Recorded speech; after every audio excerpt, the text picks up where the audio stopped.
مرة من جديد مشاهدينا الكرام لمتابعة مجريات صوت اللعب الثاني لمباراة الأمل عطبرة والمريخ العاصمي وجولة الأسبوع الثالث والعشرين. النصف الأول لهذه المباراة كما تابعتم انتهى بالتعادل بدون أهداف، ونتمنى لكم دائما مشاهدة ومتابعة طيبة لدوري السوداني لكرة القدم في أسبوع الثالث والعشرين. جولات انتهت عصرا. هلال بيض والاهلي الخرطوم تعادلا بدون اهداف، وكذلك فوز الهلال الكادبلي على فريق الهلال الفاشر بهدف. وهنا بدأت الدقيقة الأولى لشوط اللعب الثاني لمباراة المريخ العاصمي مع الأمل عطبرة، ولقطة خطيرة والتعادل حاضر بدون أهداف حتى الآن. بداية شوط اللعب الثاني. يا رزاق جبت لنفسك بطاقة صفراء ساكت. حكم صفر إنه ركلة حرة غير مباشرة وسدد الكرة رزاق، بالتالي منحوا الحكم بطاقة صفراء.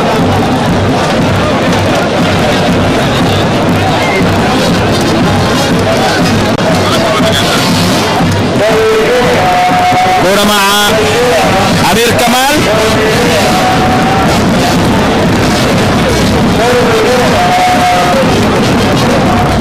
اتلعبت أمامية، كرة في الجهة اليمنى تعود لحمدي. تعادل بدون أهداف. الدقيقة الثانية لشوط اللعب الثاني الأمل والمريخ.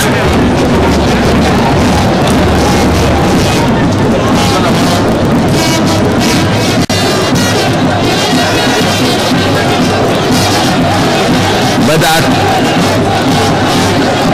المؤازرة في المدرجات، وأكيد يعني جماهير الفريقين حاضرة للمتابعة وللتشجيع المستمر في هذه المباراة. كرة مع علي جعفر. الريا علي يلعب كرة أمامية. ديدي كرة تمر قريبة من عمر.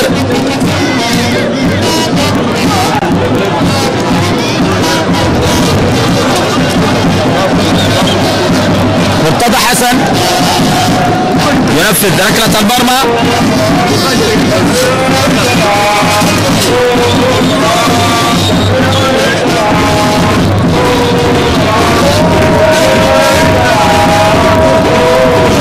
مرتضى حسن يلعب كرة أمامية راجعة من عمر بخيل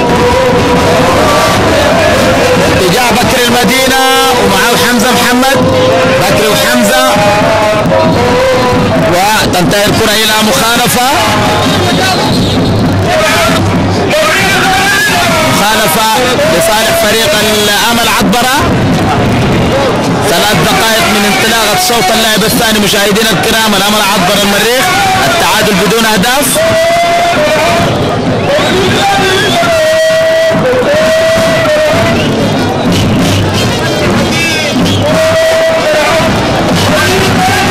كرة تمر داخل منطقة الجزاء.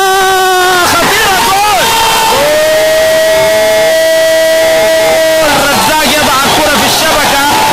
الهدف الأول لفريق الأمل عطبرة في الدقيقة الرابعة. الرزاق يضع الكرة في الشبكة يسجل الهدف الأول لفريق الأمل عطبرة. كرة اتلعبت داخل منطقة الجزاء، وتحتفل جماهير الأمل عطبرة بالهدف في الدقيقة الرابعة من شوط اللعب الثاني. كرة مخطوفة من أمام المدافعين ومباشرة في المرمى. هدف لصالح فريق الأمل عطبرة. شوف كرة راجعة ورزاق ما كذب خبر. طلع من بين الريا علي وأمير كمال، وحاول معز محجوب، ولكن أقرب للكرة وضع في الشبكة وسجل الهدف الأول لفريق الأمل في هذه المباراة. إذن الأمل يتقدم على المريخ بهدف في الدقيقة 4 من شوط اللعب. كرة مع علي جعفر. علي جعفر للريا علي.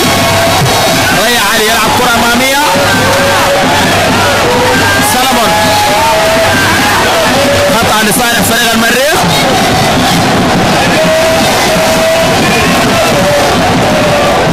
لعبت في وسط الملعب لديدي مع مخالفة وخطأ.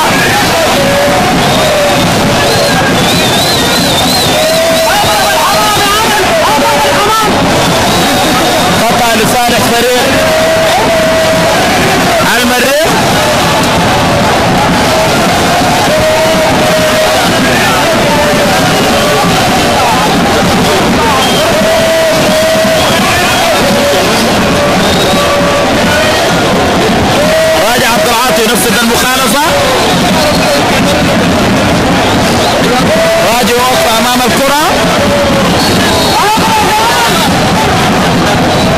اوكرا يلعب مباشرة في المرمى وتمر كرة في الجهة اليمنى، مرت الى خارج الملعب. رمي التماس، لاعب من الامل على الارض.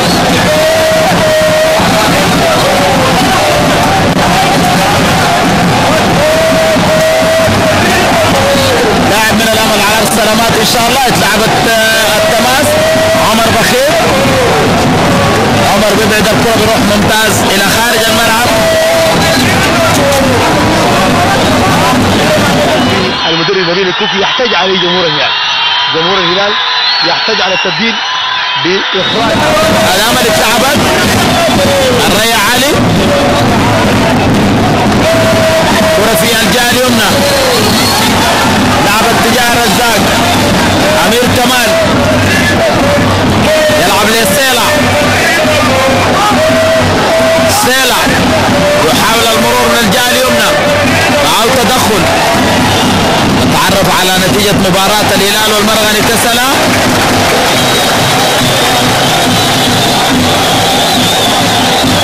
الامل متقدم على المريخ بهدف. استاذ عطبرة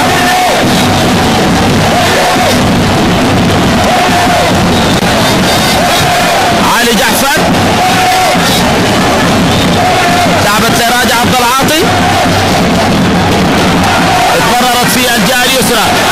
متابعة وحماية للكرة، مر الى دفاع الامل. عمر التوب يلعب كرة امامية. تامور داخل منطقة الجزاء، التقاط لمرتضى حسن حارس المرمى.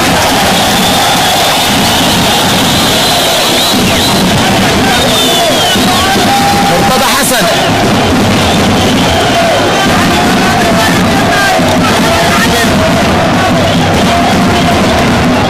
كرة ملعوبة. سيلا يلعب امامية. حمدي لعبت في الجهة اليسرى.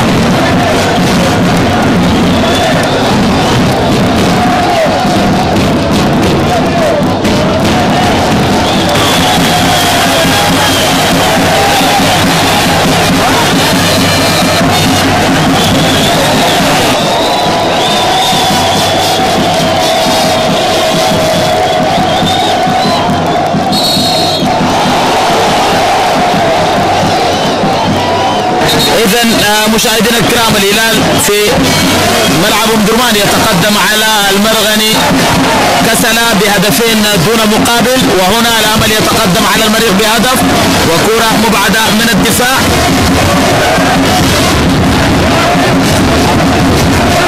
تتمرر في الجانب من رسالة فريق المريخ، حاول التسديد في المرمى، مرت الى خارج الملعب. ركلة مرمى.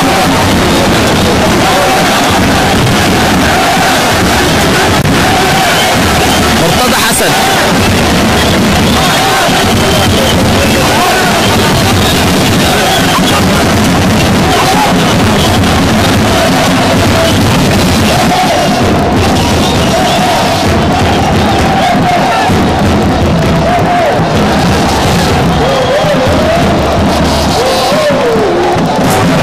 كرة ملعوبة في وسط الملعب. راجع عبد العاطي، خطأ لصالح فريق المريخ.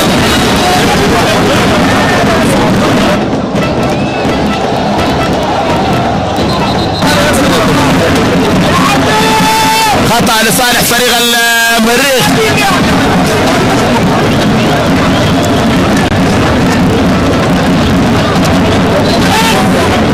هينفذ عمر بخير. يراجع عبد العاطي امام الكرة. 10 دقائق من انطلاقة صوت اللاعب الثاني. الامل يتقدم على المريخ بهدف. راجع عبد العاطي ينفذ المخالفة، يلعب كرة مباشرة في المرمى، تصطدم بحائط الصد مبعدة الى خارج الملعب. ركلة الزاوية.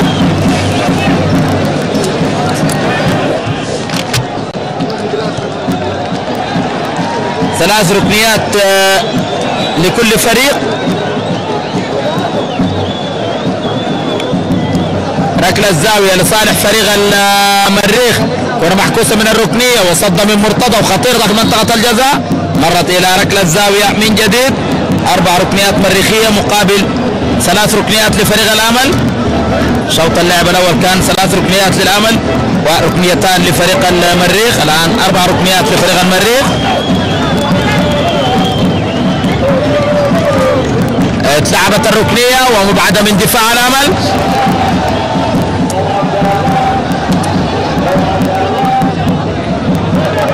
تعود عرضية اتلعبت لعلي جعفر. علي جعفر لعبت لسلمون. سلمون يمرر الكرة وخطيرة ديدي وتمر إلى خارج الملعب. ركلة مرمى، ركلة مرمى لصالح فريق الأمل.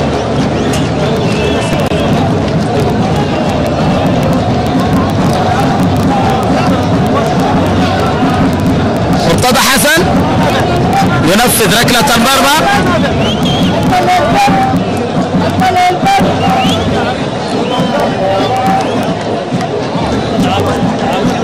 مرتضى حسن يلعب كرة أمامية راجعة من علي جعفر. عمر بخيت، عمر يلعب لعلي جعفر على أرضية الملعب. تتمرر كرة ولكن الراية عالي ولمسة يد، لمسة يد.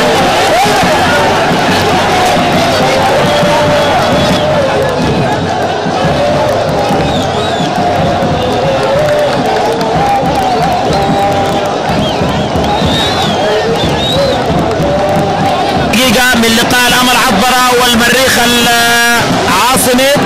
شوط اللعب الثاني الأمل يتقدم بهدف، وهناك وصلت مباراة الهلال والمرغني الدقيقة 82 3-0 للهلال. كرة محكوسة عالية خطيرة مضروبة بالراس من جيمو ولاقو مرت إلى خارج الملعب. ركلة مرمى. الأمل واضح إنه هجم بطريقة ممتازة، خطف هدف، والمريخ الآن يسعى للوصول، والأمل يرد أيضا بهجمة أخرى. علي جعفر يلعب كرة ريا علي تتلعب أمامية. راجع عبد العاطي. سلمون كرة ملعوبة مبعدة من حمزة محمد في وسط الملعب. سلمون جابس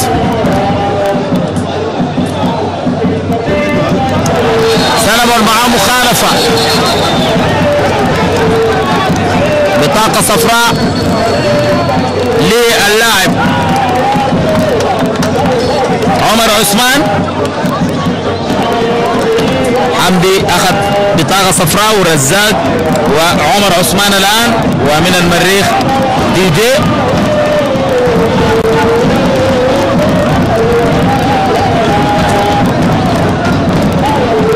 خطأ لصالح فريق المريخ في وسط الملعب. امير كمال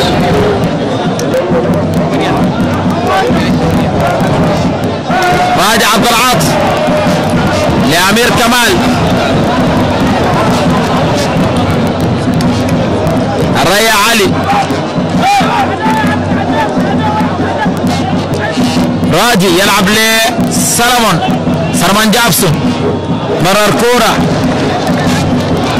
لعبت لرزاق، توزيعها في الجهة اليسرى ولكن أقرب لفريق المريخ. راجع عبد العاطي يلعب لعمر بخيت. عمر بخيت تمريرة لعلي جعفر تمر إلى خارج الملعب. رمية تماس لعبت لعمر بخيت، لاعب من الأمل على الأرض. سلامات لاعب رزاق على الأرض. كذا مدى ضايع. كرة مرت لوليد علاء الدين صاحب الهدف في الدقيقة 4 من شوط اللعب الثاني.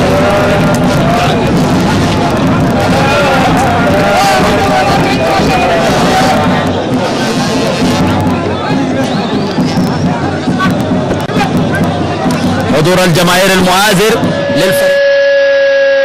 والراية مرفوعة، الراية مرفوعة، وبالتالي الصافرة تلغي هدف فيشا الرابع بعد ان تقدم ناحيه اطهر الطاهر من التمريره للتصويبه القويه، ولكن الكره كان فيها صافره من حكم اللقاء بعد ان رفع الرايه دليل على تسلل. علي جعفر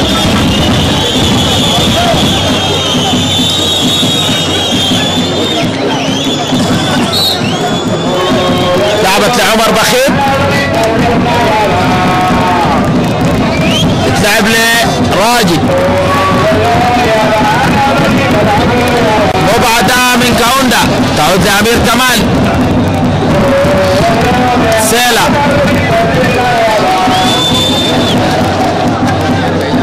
حمدي معه مخالفة، خطأ لصالح فريق الأمر في وسط الملعب.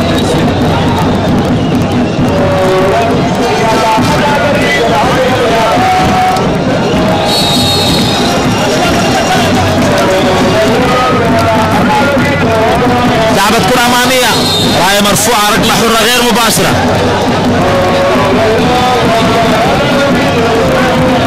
أكثر من 10,000 متفرج على ملعب استاد عطبر اللي بيسأل 10,000 فقط، لكن امتلأ الملعب عن آخره حتى الأشجار حوالي الملعب. كان فيها الحضور المميز للجماهير وأدخلت إلى خزانة الملعب والمباراة 99 و160 ألف جنيه سوداني. وهنا عبدو جابر يستعد للمشاركة في فريق المريخ. عبدو جابر سجل في مرمى الأمل في مباراة 9/3/2015 مباراة الجولة الأولى بالفريقين اللي انتهت 2-0 رسالة فريق المريخ. بكري وعبدو جابر سجلوا كرة فيها الجامعة داخل منطقة الجزاء رسالة فريق المريخ، ومحاولة الدخول ومرت الكرة إلى ركلة الزاوية. ركلة الزاوية لصالح فريق المريخ. لعبت سريعا تمريرات مريخية، انطلاقة للاعب حمدون.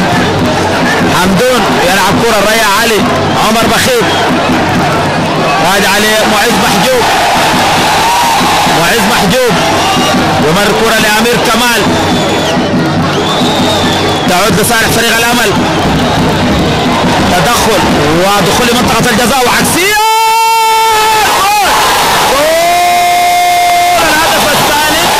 الهدف الثاني لصالح فريق الأمل. رزاق يسجل الثنائية لفريق الأمل في مرمى معز محجوب، برأسية في الزاوية اليمنى، قفلة دفاعية من رخابية، والكرة في المرمى. هدف ثاني لصالح فريق الأمل. رزاق يضع الثنائية، الأولى كانت في الدقيقة 4 والثانية كانت في الدقيقة 18. 4 وهدف ثاني. شوف العكسية، مرور من الدفاع، عكسية أمام منطقة الجزاء، رأسية في الزاوية اليمنى، مرت إلى داخل الشبكة. هدف ثاني لصالح فريق الأمل، واحتفلت جماهيره بالتسجيل الثنائية. وهنا تبديل في فريق المريخ.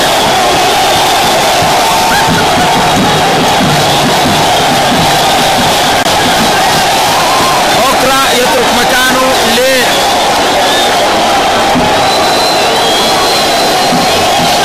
أوكرا يترك مكانه أو يخرج ويدخل عبدو جابر. الهلال العاصمي والمرغني الكسلاوي في الاسبوع 23 من الدوري الممتاز. معز محجوب يتلعب للريا علي، راجع الكرة داخل منطقة الجزاء، التقاط لمعز محجوب. 2010 الأمل على هذا الملعب تفوق على المريخ بهدفين دون مقابل، والآن يتقدم عليه أيضا بهدفين دون مقابل. كرة مرت إلى خارج الملعب،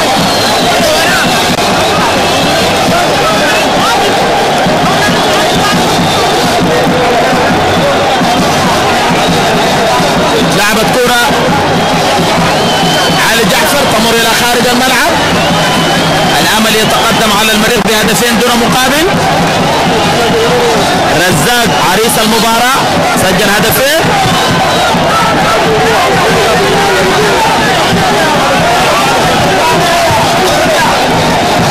علي جعفر يلعب لعمر بخيت لعلي جعفر.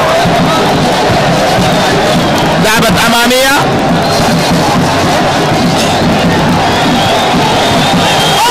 لعبت كرة امامية. امير كمال راجع لابو عز محجوب تتمرر في الجهة اليمنى. ابراهيم محجوب يستعد للمشاركة.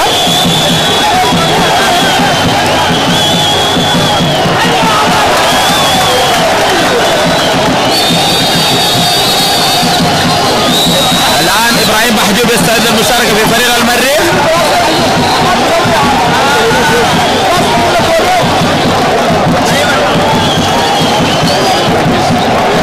بديلا لعمر بخيت. كرة مع راجع عبد العاطي. راجع يلعب كرة داخل منطقة الجزاء. التقاط لمرتضى حسن حارس المرمى.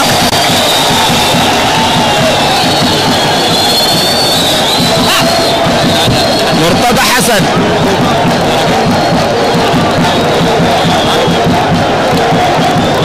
لعبت اماميه. كرة من جيمي ولا اقول معز محجوب.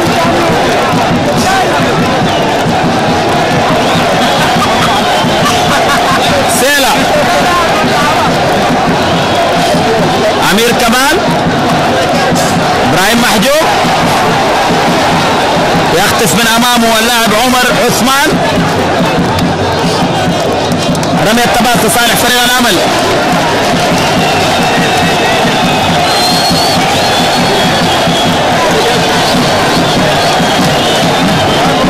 امل يتقدم على المريخ بهدفين دون مقابل.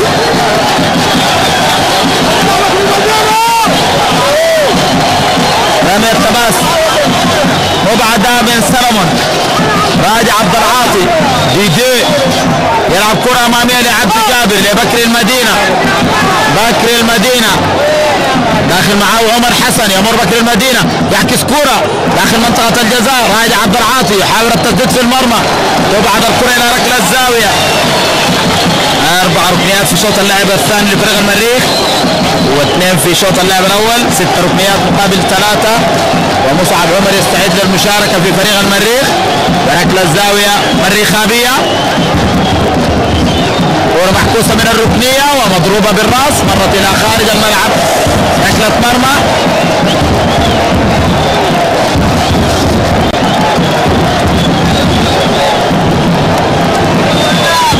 مصعب عمر يستعد للمشاركة.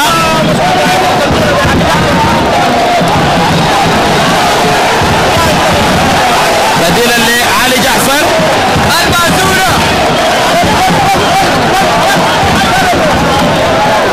الامل يتقدم على المريخ بهدفين دون مقابل. مصعب عمر دخل بديلا للاعب علي جعفر. اكمل المريخ تبديلاته. ادخل ابراوامه وعبد جابر ومصعب عمر. كرة خطأ لصالح فريق المريخ. خطأ لصالح فريق المريخ في وسط الملعب. 2-0 للامل من عريس الليلة رزاق. سجل هدفين بمتابعة ممتازة جدا. يلعب لوحده في مقدمة الامل. 4-3-4 لا بل 3-4-2-1 بطريقة محمد عبد النبي ماو. كرة ملعوبة امامية. امير كمال يلعب للريا علي. يسيطر الريا علي.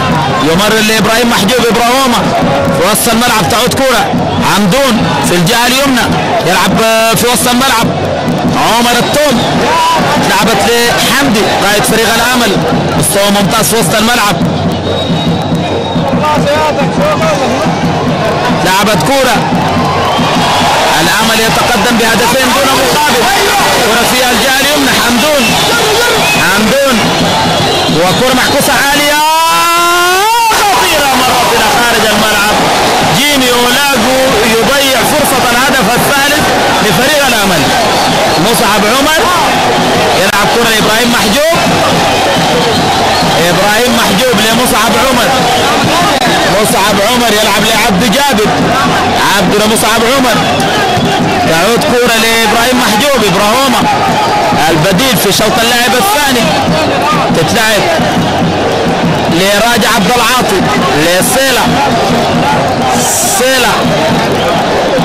سيلا يلعب كرة أمامية من رخابية مبعدة لدفاع الأمل.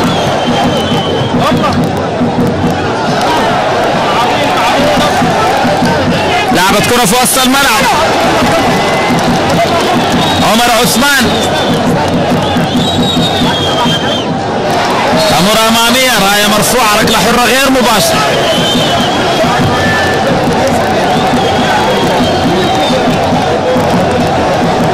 ممتاز المباراة في شوط اللعب الثاني من جانب فريق الأمل.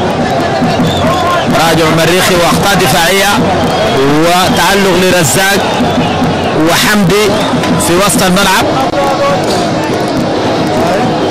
كرة لعبت أمامية. سلمون حماية الكرة مرت إلى خارج الملعب. ركلة مرمى.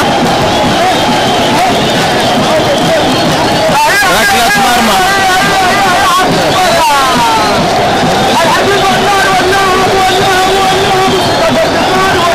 مرتضى حسن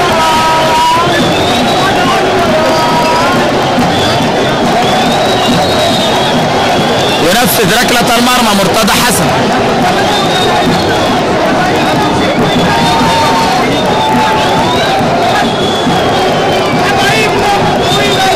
لعبت من مرتضى حسن. حمدون يلعب كرة في الجهة اليمنى لرزاق. رزاق يحكس كرة لجيمي أولاغو. جيمي أولاغو ولكن الدفاع يبعد. أمير كمال يمر لإبراهيم محجوب لمصعب عمر. مصعب الريا علي تتلعب أمامية يسيطر عليها لاعب عمر حسن. حمدي انطلاق من الجهة اليسرى وتمرير كورة اتلعبت لحمدي وخاطرة صالح فريق الأمل. عكسيات الأمل خطيرة واتلعبت في الجهة اليمنى مبعدة من أمير كمال. كرة مع سلمون لسيلا.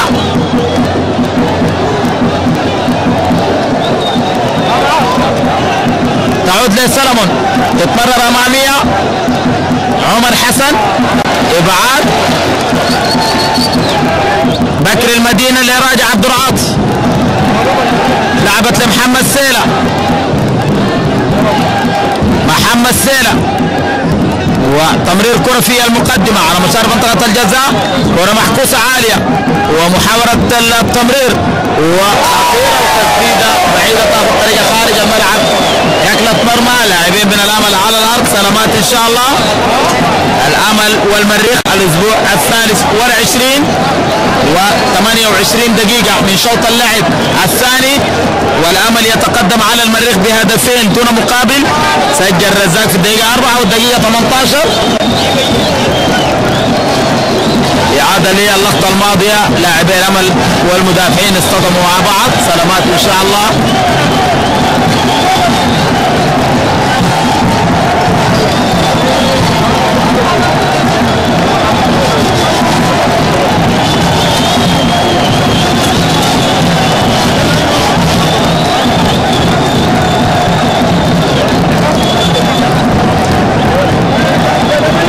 مرتضى حسن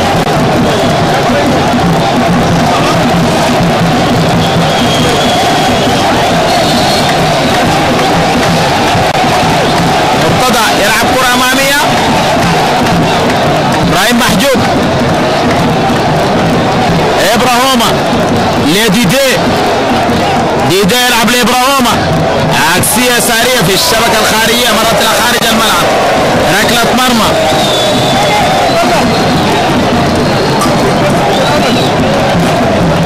مرتضى حسن ينفذ ركلة المرمى.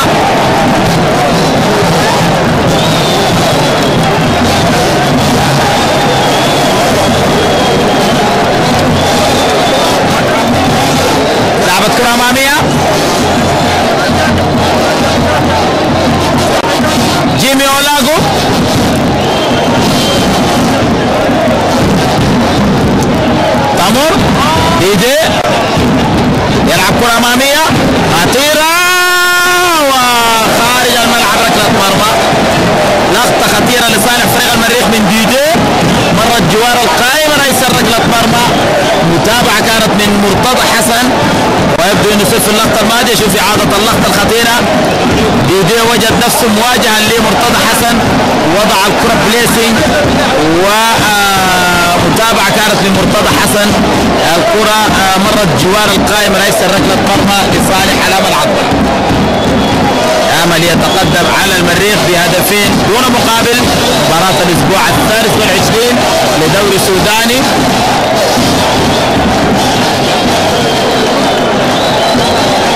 سلامات لمرتضى حسن حارس المرمى.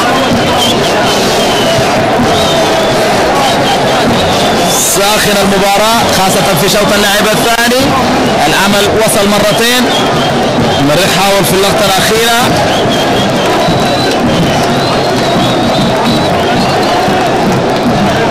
ركلة مرمى لصالح فريق الأمل. مرتضى حسن الآن بدأ المشاركة.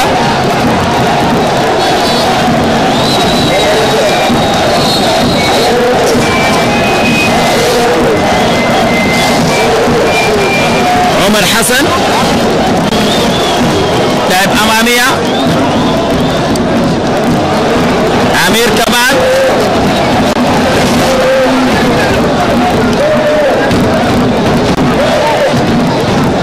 كرة مع إبراهيم محجوب. مصعب عمر، كرة في وسط الملعب. إبراهيم محجوب يلعب لمحمد سيلا. سيلا بكر المدينة، مراوغة وتمرير لدي جي عبد جابر، وتسديدة من عبده تصطدم بالدفاع، تعود لعمر التوم. يلعب كرة أمامية. رزاق الخطيب ومعه الرياح علي. يرجع بالكرة إلى لاعب عمر عثمان، يلعب لرزاق. رزاق انطلاقة وخطيرة عكسية وصد من معز محجوب.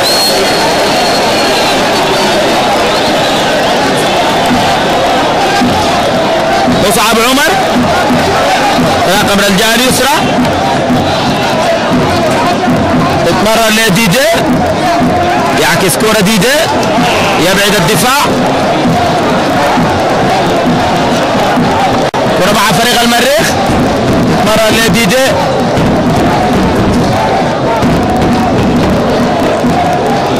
ملعوبة.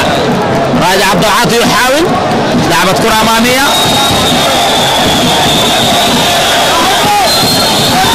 الرياح علي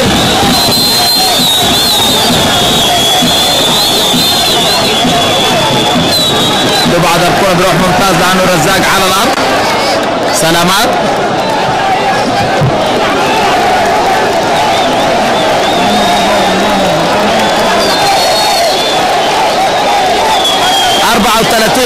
هي 34 من شوط اللعب الثاني. مشاهدينا الكرام، الأمل والمريخ. الأمل يتقدم بهدفين دون مقابل، سجلهم اللاعب رزاق.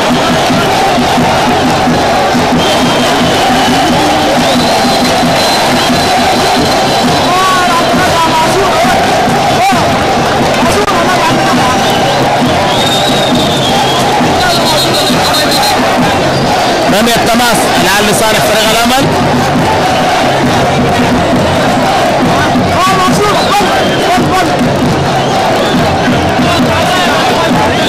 جيمي اولاغو يرد الروح الرياضي الجيد.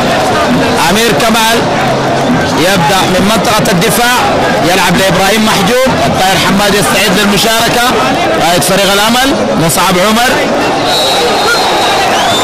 رايه مرفوعه، ركله حره غير مباشره. فريق الامل لم يجري اي تبديل، انما الان الطاهر حماد يشارك بديلا لرزاق.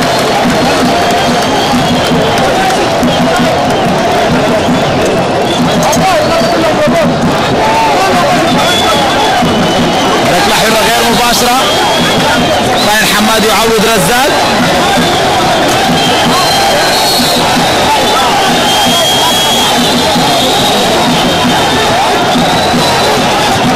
لعبت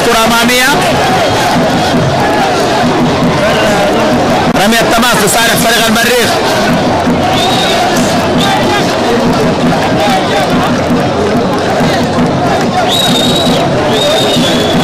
الأمل لعب 21 مباراة قبل هذه المباراة، فاز في 4 تعادل في 7 خسر 10 سجل 23 هدف عليه 34 نقاط و 19. المريخ لعب 19 سجل فاز في 13 تعادل في 4 خسر 2 وسجل 39 هدف عليه 7 أهداف ونقاط 43. كورة ملعوبة سلمون يلعب العرضية لمحمد سيلة. سيلة يلعب أمامية، تمريرات على مشارف منطقة الجزاء ودخول للمنطقة ومرت الكرة إلى خارج الملعب، ركلة الزاوية ركنية لصالح فريق المريخ.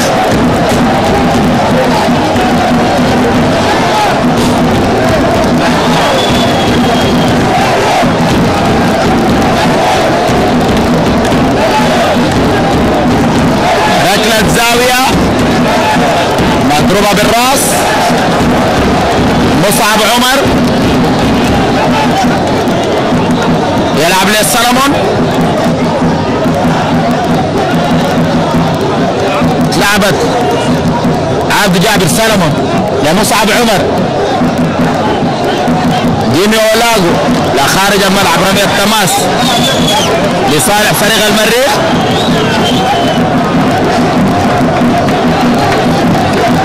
مصعب عمر ينفذ التماس، لاعب لعبد جابر، خطأ لصالح فريق المريخ مع اللاعب عبد جابر، عمل يتقدم بهدفين دون مقابل.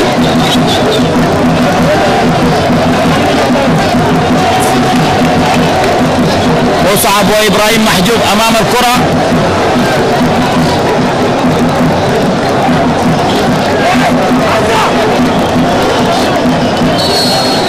مصعب ابراهيم محجوب، كرة محكوسة عالية وخطيرة مرت الى خارج الملعب، ركلة مرمى.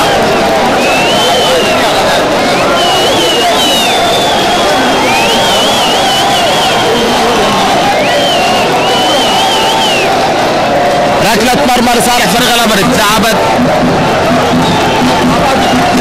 لاعب من مرتضى حسن،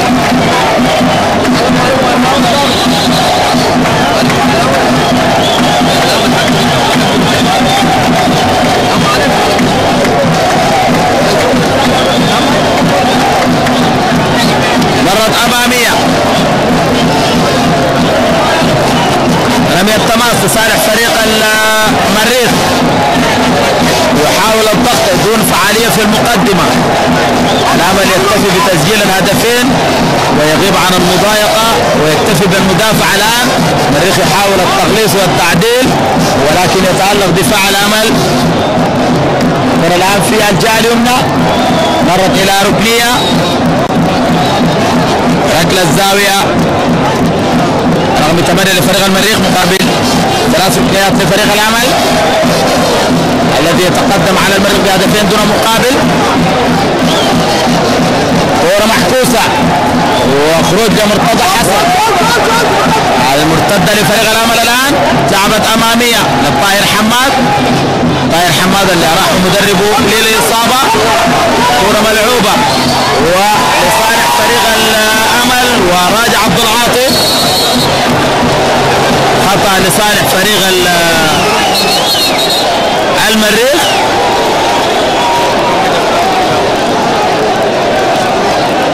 لاعب من الامل على ارض سلامات، الامل يتقدم على المريخ بهدفين دون مقابل، اخر 5 دقائق في هذه المباراة مشاهدينا الكرام.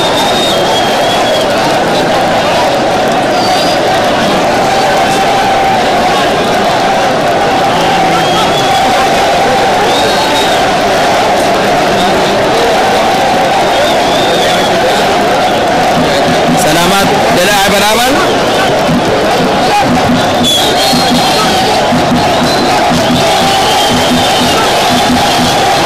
كرة مع معز محجوب اللي كان بيشارك في اسعاف لاعب الامل، اسعاف توصل لاعب ابراهومه لمصعب عمر، انطلاقه من الجهه اليسرى، لعبت لصالح فريق المريخ عكسيه ومضروب بالراس والتقاط لمرتضى حسن وابعاد الى خارج الملعب. ركله الزاويه ركنيه لفريق المريخ.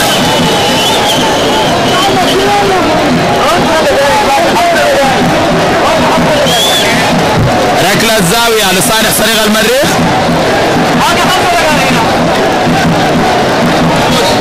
مصعب عمر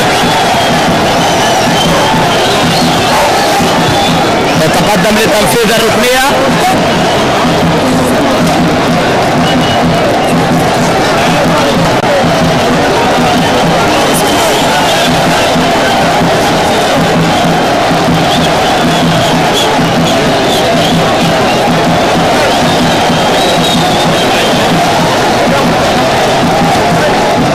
ركله الزاويه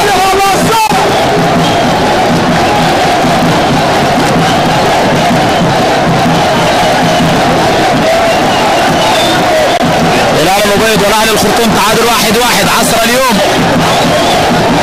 هلال كادوغلي فاز على الهلال الفاشر 1-0 عصر اليوم.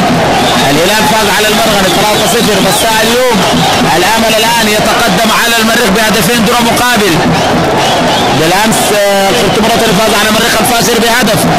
دورة الاسبوع 23 ومباراة الاسبوع 22. كرة الركنية تمررت لصالح فريق المريخ، لعبت عالية التقاط لمرتضى حسن، راية مرفوعة وركلة حرة غير مباشرة.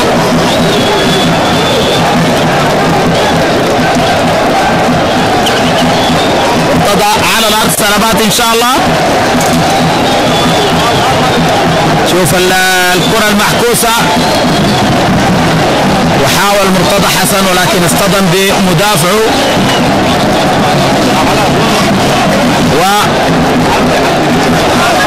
وحكم يحتسب خطأ لصالح فريق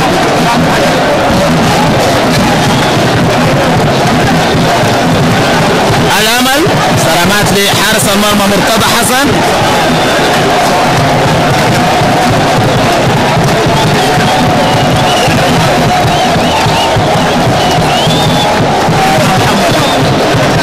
اذا اللجنه الفنيه المكلفه تعلن ان قائد فريق الامل حمدي هو الحائز على نجوميه هذه المباراه. كرة لعبت مرت اماميه جيمي اولاغو تمر الى خارج الملعب. رمي التماس لصالح فريق المريخ. امير كمال يلعب العرضيه للريع علي. المباراه اكيد ستفيد المريخ كثيرا وهو مقبل على ملاقاة شباب العلم الجزائري، سيغادر يوم الاثنين القادم عبد جابر وتمر الكره الى خارج الملعب.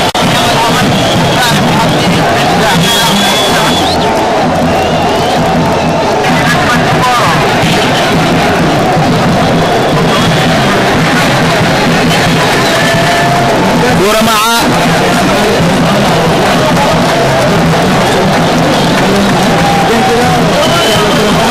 رزة، لعبت كرة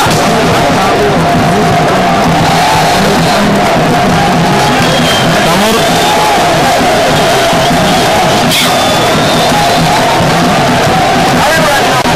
رمي التماس. ربما نشاهد 5 دقائق زمن بدل ضايع.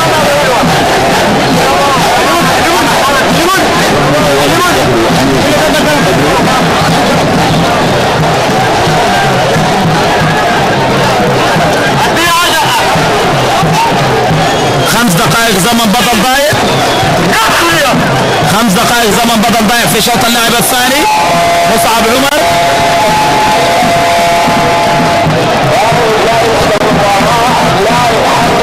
يلعب لدي جي لمصعب عمر. لعبت اماميه راجعه من كوندا. الريع علي لسلمون. سلمون يلعب في الجهه اليمنى. تعود كرة لصالح فريق المريخ. تمريرات خطأ مشارف منطقة الجزاء.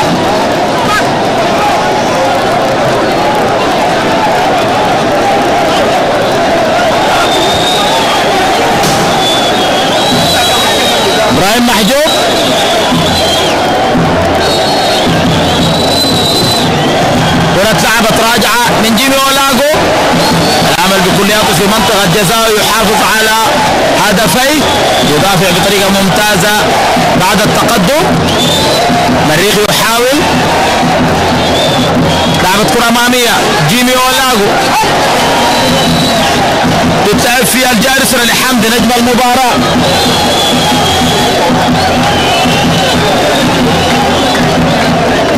تمر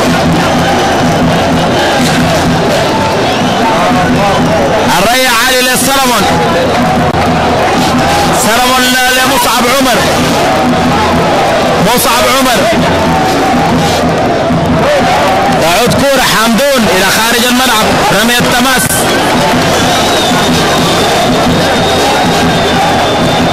مصعب عمر ينفذ التماس، لعبت لي سلمون لمصعب، تتمرر على خط التماس، تعد بكر المدينة، كرة ملعوبة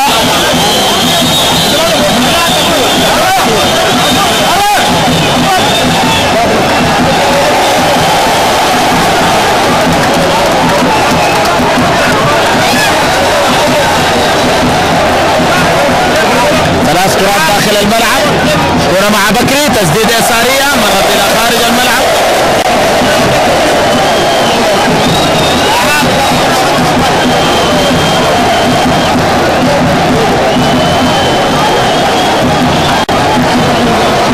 خمس دقائق زمن بدل ضايع في شوط اللعب الثاني، مرت منها ثلاث. الأمل متقدم على المريخ بهدفين دون مقابل، والعمل في طريقه لإلحاق الخسارة الثالثة لفريق المريخ هذا الموسم. دخلنا في الدقيقة الرابعة وتتلعب كرة لحمدي للطاهر حماد مبعدة، اتلعبت أمامية مع كاوندا يلعب فيها الجهة اليسرى، راجع عبد العاطي، لعبت كرة للريا علي، اتمررت فيها الجهة اليسرى، ابراهيم محجوب، ابراهيما تدخل وابعاد خارج الملعب، رمي التماس لصالح فريق المريخ. العملاء ينتظر الصافرة والمريخات في محاولات يائسة. جماهير واعضاء نادي الامل يهدون النصر العميد امس عرم الدين ادم نائب رئيس النادي بمناسبة تكريمه ونقله مرابط المشجعين، ايضا المنادي من اول شرطة ابراهيم عبد الرحمن سليمان. كرة الان ملعوبة ولصالح فريق الامل.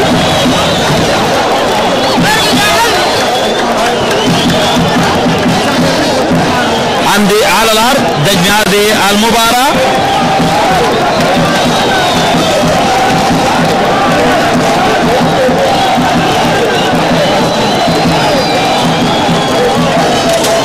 حكم المباراة يشير لبداية اللعب.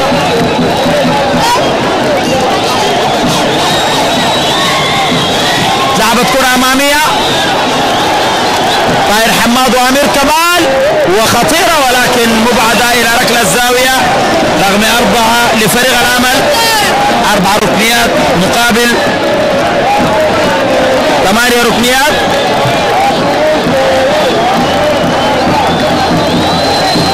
ركلة الزاوية لصالح فريق الأمل.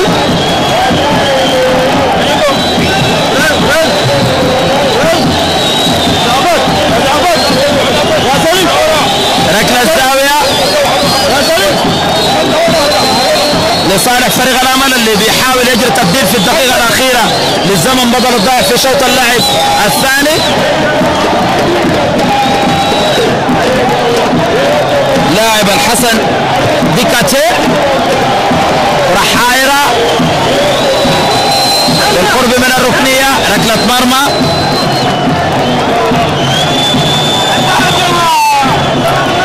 لعبت من معز محجوب والحكم عبد السميع الجماع يوقف صافرة انتهاء مباراة الامل عطبرة والمريخ العاصمي في الاسبوع 23 لدوري سوداني لكرة القدم لموسم 2015 بفوز الامل بهدفي رزاق اللي جاءوا في الدقيقة 4 والدقيقة 18 من شوط اللعب الثاني. وبهذه النتيجة الامل يصل للنقطة 22 والمريخ يبقى بالنقطة 43 في المركز الثاني خلف الهلال الذي فاز اليوم على المرغني كسلة ورفع رصيده الى 47 نقطة في الصدارة.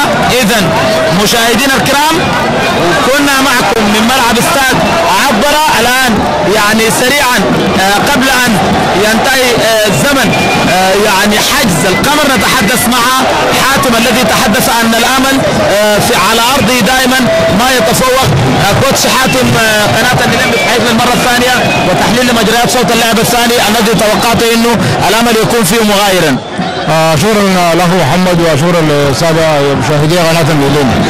كما توقعنا في مجريات الشوط الثاني الذي ظهر فيه الامل بصوره اكثر جديه واكثر حماس واكثر تلهف لنقاط المباراه التي يمكن عند الذي احرز منها الهدف الاول من هجمه في وسط دفاع المريخ التي تباطأ في اخراج الكره لكي يتابعها اللاعب رزاق واخذ الهدف الاول للامل.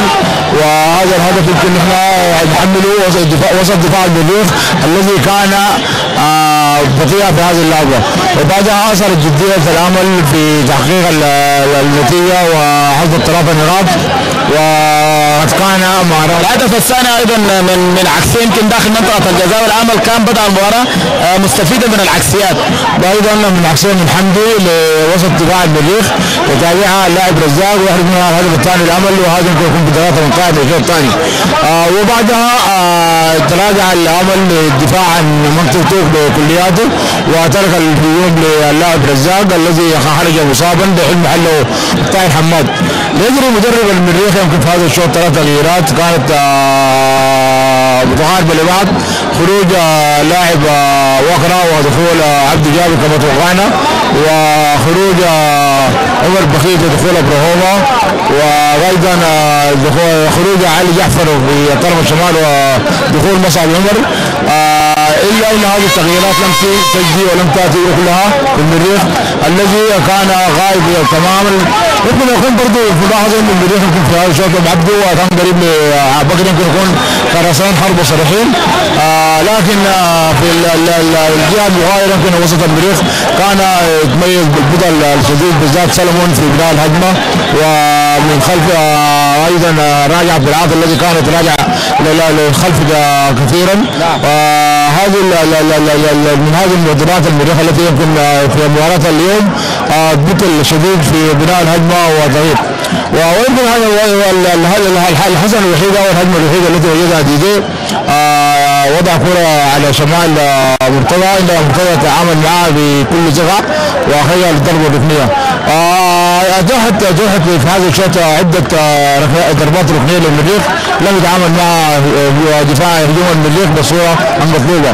ايضا نجد في الامل الهجمات المرتده كانت تشكل خطوره على دفاع المريخ الذي كان يمكن نقول اليوم اصهر عليه الخطر الشديد بالذات في الموقع الذي لعب فيه على الريع علي او يمكن يكون لبعده للمباريات ولم نجد سيله بقى في محمد سيله في الشوط الثاني بغوام ادوار هجوميه كان بيكتفي بالادوار الدفاعيه فقط.